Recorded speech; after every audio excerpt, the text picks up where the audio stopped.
ఓం నమో భగవతే వాసుదేవాయ. మాఘమాసం మాఘపురాణం 1వ అధ్యాయం. మాఘమాస మహిమ. శుక్లాంబరధరం విష్ణుం శశివర్ణం చతుర్భుజాం ప్రసన్నవదనం ధ్యాయేతు సర్వవిఘ్నోపశాంతయే. వ్యాసం వశిష్ఠనప్తారం శక్తేః పౌత్రమకల్మషం పరాశరాత్మజం వందే శుకదాతం తపోనిధిం.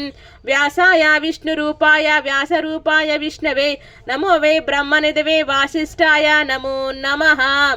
ప్రపంచ దేశములన్నింటిలోనూ భారతదేశము కర్మ ధర్మ ధ్యాన పారాయణమై సర్వోత్తమమైన విశిష్ట స్థానాన్ని కలిగి ఉంది. అట్టి భారతదేశంలో హిమాలయాది పర్వతములు, గంగాది నదులు, నైమిషం మొదలైన అరణ్యములు మరింత పవిత్రమైనవి. చేసిన పూజ మొదలైన వారికి అనేక రెట్లు ఫలితాన్నిచ్చేవిగా ప్రసిద్ధి చెందినాయి.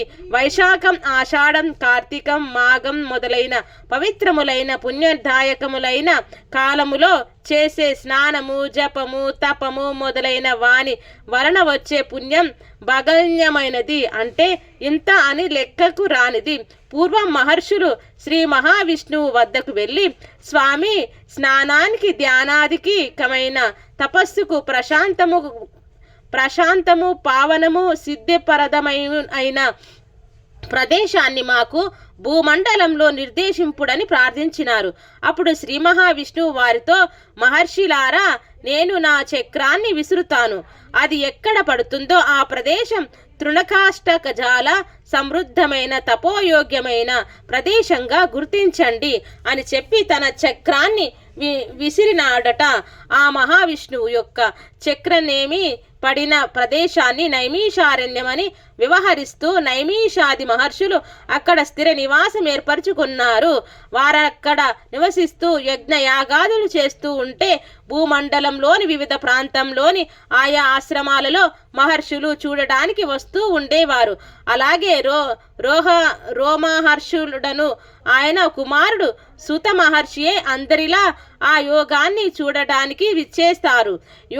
యాగం చేసి మునులు వాళ్ళని ప్రార్థించి విరామ కాలంలో పుణ్యకరములైన కథలని విశేషములని చెప్పించుకునేవారు. అంటే నైమిషారణ్యంలోని ఆ ఆశ్రమంలో జపహోమాదులు లేనప్పుడు పుణ్యకథా ప్రవచనం అందరికీ ఆనందాన్ని, మనస్థైర్యాన్ని, భగవద్భక్తిని పెంపొందించేదివి. ఇలా ఒకప్పుడు శౌనకాది మహర్షులు చిరకాలం జరిగే యాగమునొక దానిని ప్రారంభించారు. ఆ యాగం కొన్ని సంవత్సరాలు జరుగుతుంది. అటువంటి యాగాన్ని చూడాలని చాలా మంది మునులు దేశం నలుమూలల నుండి ఆసక్తితో వచ్చారు.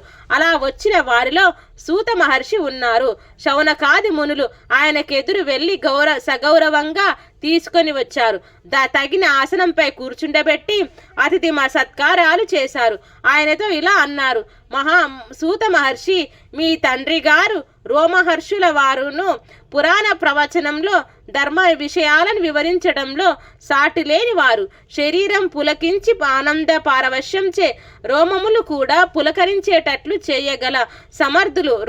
రోమములకును హర్షము కలిగించువారు కనుక రోమహర్షులని సార్థక నామధేయులైన వారి కుమారులైన మీరు కూడా ఆయన అంతటి వారే ఆయనకు తగిన పుత్రునిగా అనిపించుకుంటున్నారు.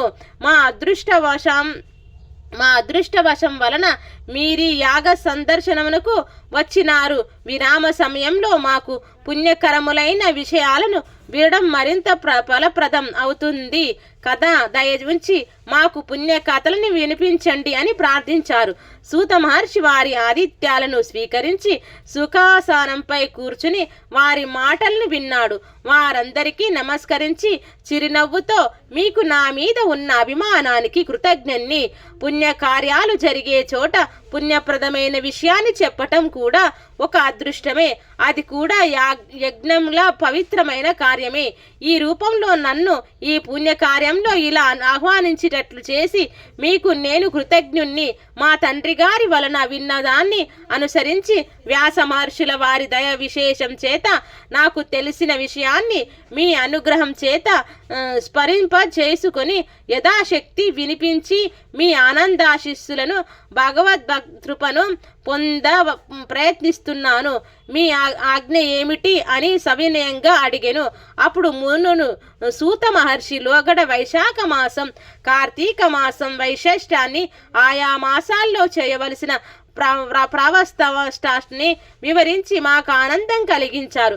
ప్రస్తుతం మాఘమాస మహిమను వివరించడని కోరాడు. అప్పుడు సూత మహర్షి క్షణకాలం కళ్ళు మూసుకొని ధ్యానంలో ఉండి తండ్రి గారిని గురువులను తలుచుకొని నమస్కరించి కనులు తెరచి మునులను మరలా నమస్కరించి ఇలా ప్రారంభించాడు. మహర్షి సూతులారా, మీరు అడిగిన ప్రశ్న సారవంతమైనది. విశేషించి సామాన్య ప్రజానికానికి మరింతగా ఉపయోగించేది.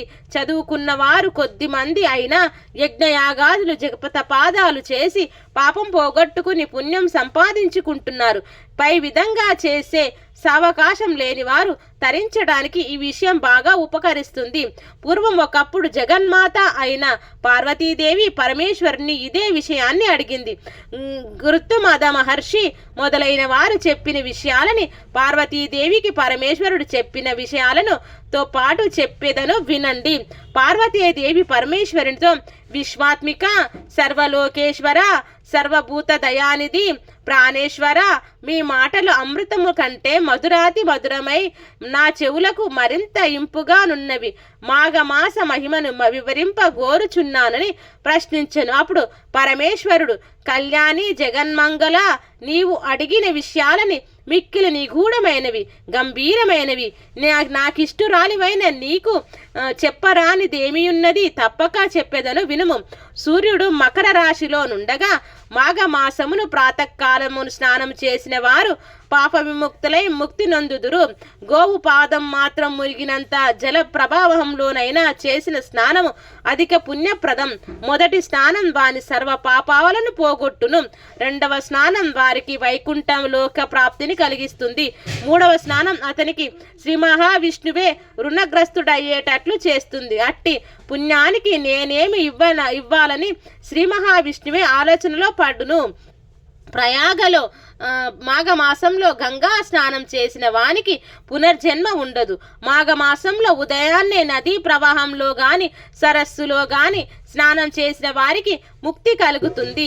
ఊరికి వెలుపలనున్న సరస్సు, నూయి, కాలువ మొదలైన వానిలో స్నానం చేసిన పాపనాశనం విమోక్షదాయకం సుమా.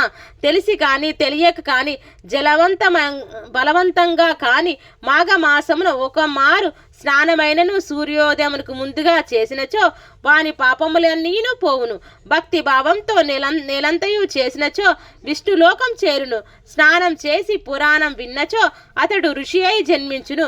మాఘ స్నానమును మాని విష్ణువు నర్చింపక, దానం చేయక, పురాణములు వినక మాఘమాసమును గడిపిన వానికి మనోవాక్కాయ సంబంధములైన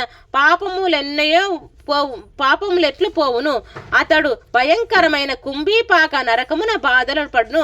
మద గర్వముచే మాఘ స్నానం మానిన అదముడు నీచ జన్మలను పాలమాలు పొందును. చలికి భయపడి స్నానం చేయలేని వానికి చూడరాదు. అట్టి వారిని చూసినా పాపము పోవలేనన్నచో సూర్యుని చూసి నమస్కరించవలెను. ప్రాతకాల మాఘ స్నానం చేయని వారు పెక్కుమాలు నీచ జన్మలు నెత్తుదురు సుమా. దరిద్రులైనను బాలురైనను ప్రాతకాల స్నానమును చేసిన శ్రీ మహావిష్ణువు దయను పొందెదరు. చిన్న పిల్లలు, ఆసక్తులైన వృద్ధులు హరినామ స్మరణ చేయుచు ముమ్మాలు జల బిందువులను శరీరంపై చిలకరించుకొనినను పుణ్యమే నీచుడైనను మాఘ స్నానం చేసిన పాపములను వీడి పుణ్యాత్ముడగును. ఎట్టి పాపకర్మలు ఆచరించిన వాడైనను మాఘమాస ప్రాతకాలమున మాయందు మాడినచో వాని పాపములను మేము నశింపజేయుదుమని జలములు ఘోషించుచున్నవి. మాఘ స్నానము చేసిన వానికి సంసార భయం లేదు. ఆడంబరము కొరకు గాని భయము చే గాని బలవంతంగా గాని మాఘ స్నానము చేసిన వాడు పాప విముక్తుడై పుణ్యాత్ముడగును. అశక్తుడును తాను మాఘ స్నానం చేయలేకపోవునచో స్నానం చేసిన వానికి దక్షిణనిచ్చి వాని నుండి స్నాన ఫలంను పొందవచ్చును. ఈ మాసమును నిరుపేదలకు వస్త్రదానమును గాని కంబళ్ళ దానం గాని చేసిన స్నాన ఫలమునింతో పుణ్యవంతులగుదురు. బలవంతముగా స్నానము చేసిన వారికిని చేయించిన వారికిని పుణ్యము కలుగును. ఈ స్నానమును అన్ని వర్గముల వారును చేయవలను. మాఘ స్నానము చేయువానికి నిందించినను పరిహసించినను నివారించినను మహాపాపములు కలుగును. పార్వతి మాఘ స్నానము సద్యోదముక్తి ప్రదము, దానికి సాటి లేదు. శక్తి లేని వారు కాళ్ళు చేతులు కడుక్కొని ఆచమనము చేసి పురాణమును విన్నను వారికి స్నాన ఫలము కలుగును. అన్ని మాసములలో మాఘమాసం ఉత్తమము. శ్రీవారి దేవతలందరిలో ఉత్తముడు. అన్ని మాసాలలో మాఘమాసం ఉత్తమము. వృక్షములలో అశ్వత్థ వృక్షం ఉత్తమము. తేజో స్వతంత్రాలలో సూర్యుడు ఉత్తముడు. శాస్త్రములన్నిటిలో వేదములు ఉత్తములు. కావున మాఘమాస స్నానం చేయువారిని నిందించినను నివారించినను మాఘ మహాపాపములు కలుగును. 4 వర్ణముల వారిలో బ్రాహ్మణుడు ఉత్తముడు. పర్వతములో మేరు పర్వతము కావున మాఘమాస స్నానమంతా పుణ్యప్రదము సుమ. దిలీపుడను మహారాజు పెక్కు యాగములు చేసిన పుణ్యాత్ముడు ఉత్తముడైన ప్రజాపాలకుడును.